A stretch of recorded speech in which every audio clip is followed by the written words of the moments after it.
vem o adversário da nossa alma, bombardeando a nossa mente, colocando pensamento de derrota, pensamento que não vai acontecer tal coisa na nossa vida, ou até mesmo, não, eu não vou conseguir aquela promoção lá, não, eu não vou conseguir passar por aquele concurso, não, eu não vou. Para de pensar dessa maneira. Porque o nosso Deus, ele é grande, ele é maravilhoso, ele é príncipe da paz, né? Ele traz refrigério para nossa alma, consolo para o nosso coração. E ele nos dá estratégia no meio da batalha. Romanos 5, versículo 8 diz: mas Deus prova o seu amor para conosco, em Cristo, porque ele morreu por nós, sendo nós ainda pecadores.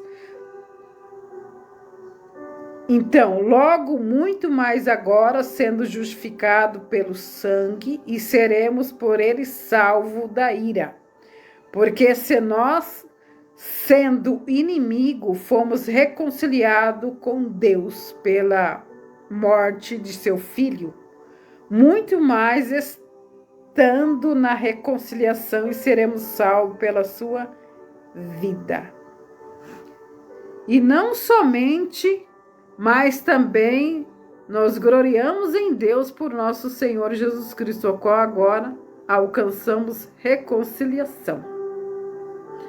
Então, a partir do momento que você pedir perdão a Deus, Deus automaticamente vai lançar no lago do esquecimento, ele não vai se lembrar do seu pecado, porque Jesus morreu por você, morreu por mim. E ele lançou o nosso pecado no lago do esquecimento. E quando vem os pensamentos negativos na nossa mente, colocando nós numa situação de pecado, nos acusando, eu quero dizer, essa pessoa que está te acusando, ela não é perfeita, ele não é perfeito, ninguém é perfeito, não existe perfeição aqui na Terra, né? Essa pessoa está julgando, e a Bíblia diz que da mesma maneira que essa pessoa julgar, ela será condenada.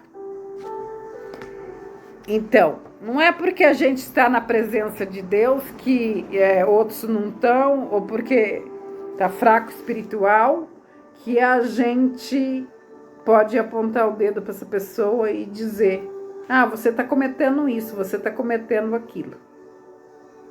Porque se Deus nos libertou, verdadeiramente seremos livres, né? Como diz na palavra do Senhor. Porque o pecado, o Romanos 6, porque o pecado não terá domínio sobre vós, pois não estáis debaixo da lei, mas debaixo da graça. Então, se você está debaixo da graça de Deus, a graça do Senhor basta em nossas vidas. O 15, pois que pecamos, porque não estamos debaixo da lei, mas debaixo da graça, de modo nenhum. Não sabeis vós quem vos apresentardes por servos, para obedecer, pois servos daquele a quem obedeceis, ou do pecado para a morte, ou da obediência para a justiça. Cabe a nós escolher se nós quer ser obediente à palavra de Deus e obediente às coisas celestiais ou não. Porque a palavra do Senhor diz que nós temos livre arbítrio. Mas se nós escolher as coisas boas, que é a palavra de Deus, que é deixar que Deus venha agir na nossa vida por excelência, Deus ele vai trazer a libertação junto com a obediência. Olha que coisa linda. E libertados do pecado, o mesmo Romanos 6, versículo 18, tá? E libertando do pecado, foste feito servo da justiça. A partir do momento que você for liberto do pecado que você se encontra, você será servo da justiça. E da onde que vem a justiça? A justiça vem do céu, de Deus. E aqui está falando o 19. Falo como homem pela fraqueza da vossa carne, pois que assim como apresentardes os vossos membros para servir a imundícia ou maldade, para a maldade, assim apresentei agora os vossos membros para servir a justiça, para a santificação. Porque enquanto nós não conhecemos a palavra de Deus, as Sagradas Escrituras, nós não entendemos o que é certo e o que é errado. Mas a partir do momento que a gente começar a conhecer a palavra de Deus, nós vamos entender a verdadeira justiça e a vida nossa vai ser santificada pela palavra. Olha que coisa linda. Porque quando eres servos do pecado, estavas livre da justiça.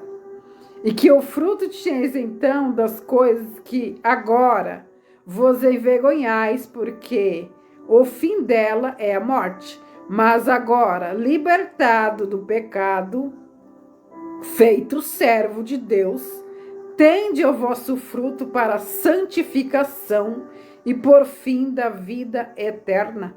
Porque o salário do pecado é a morte, mas o dom gratuito de Deus é vida eterna por Cristo Jesus, nosso Senhor. Então, a partir do momento que nós confessamos a Deus o nosso pecado, Ele lançará no lago do esquecimento e Ele não vai se lembrar mais. E o nosso pecado vai estar longe de nós. Oh, glória a Deus, aleluia. Porque nós temos que ser sujeito às coisas celestiais de Deus.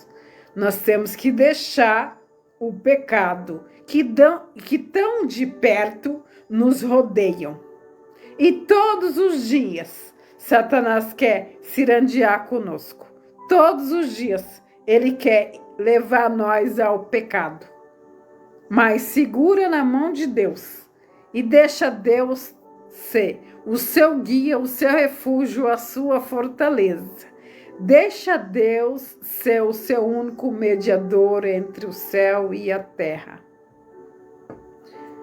Aqui o mesmo Romanos 7, versículo 7 diz: mas o pecado tomado ocasião pelo mandamento obrou em mim toda concupiscência, porquanto sem a lei está morto do pecado. E eu, em algum tempo, vivia sem lei. Por que eu vivia sem lei? Porque eu não conhecia o Senhor, eu não conhecia a palavra de Deus, então eu vivia no pecado. Mas quando eu conheci Jesus, o Senhor libertou e livre ficamos da prisão satânica demoníaca. E automaticamente uma pessoa livre, ela pode fazer tudo aquilo que Deus colocar na vida dela para ela fazer. Muitas vezes nós não fazemos porque ainda tem prisão espiritual aí que é necessário que nós venhamos sair. E eu, em algum tempo, vivia sem lei, mas vindo o mandamento, reviveu o pecado e eu morri. E o mandamento que era para a vida, achei eu que me era para a morte. Porque o pecado tomado ocasião pelo mandamento me enganou e porque ele me matou. Assim a lei é santa e o mandamento é santo, justo e bom. Logo tomou-se um bom a morte. De modo nenhum, mas o pecado, para que se mostrasse pecado, operou em mim a morte. Pelo que bem a fim de que pelo mandamento do pecado se fizeste excessivamente ao maligno. Porque bem sabemos que a lei é espiritual, mas eu sou carnal, vendido sobre o pecado. Porque o que faço, aprovo, pois que o que eu não quero, isso não faço. Mas o que aborreço, isso faço.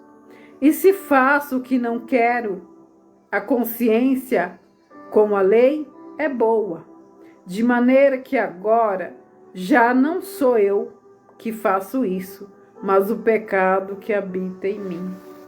Porque eu sei que em mim, isso na minha carne, não habitará bem algum. Com efeito, quereis estar em mim, mas não consigo realizar o bem, porque não faço o bem. Aqui está falando o mesmo livro de Salmo, tá? 7, o que eu tô lendo aqui, tá bom? Ora, é Romanos 7 e versículo 20. Ora, se eu faço o que não quero, não faço eu, mas o pecado que habita em mim. Então, muitas vezes, você tenta fugir do pecado, mas o pecado sempre está te rodeando. Mas não é necessário que você obedeça o mal, porque se você é uma pessoa sábia, você vai fugir da aparência do mal, né? Aqui no 21, acho então esta lei em mim, que quando quero fazer o bem, está comigo, porque segundo o homem interior tenho prazer na lei de Deus, mas vejo no meu membro outra lei que batalha contra a lei do meu entendimento e que me prende debaixo da lei do pecado que está nos meus membros. Miserável homem que eu sou, quem me livra do corpo desta morte? Dou graças a Deus por Jesus Cristo nosso Senhor. Assim mesmo, com entendimento, sirvo a lei, mas com a carne a lei é do pecado. Então, como que devemos fugir do pecado que tão de perto nos rodeiam, tentando induzir nós a coisas pecaminosas, a coisas ilícitas, a coisas que não é agradável aos olhos do Senhor? Olha, ninguém é intocável, mas porém, quando você vê que o pecado está querendo tomar a sua vida, você tem que agir espiritualmente. Está aqui essa resposta em mesmo Romanos 8, e versículo 3.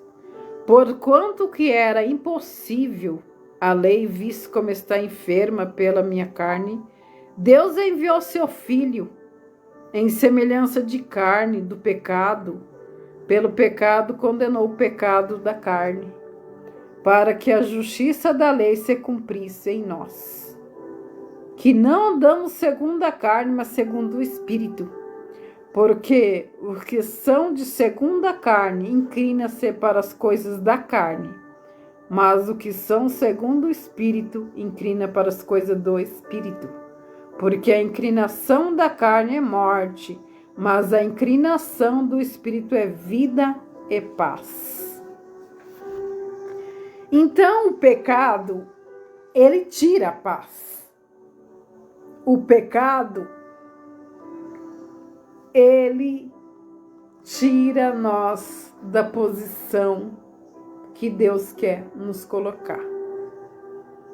Aqui, o mesmo Romanos 8, versículo 7 diz: portanto, a inclinação da carne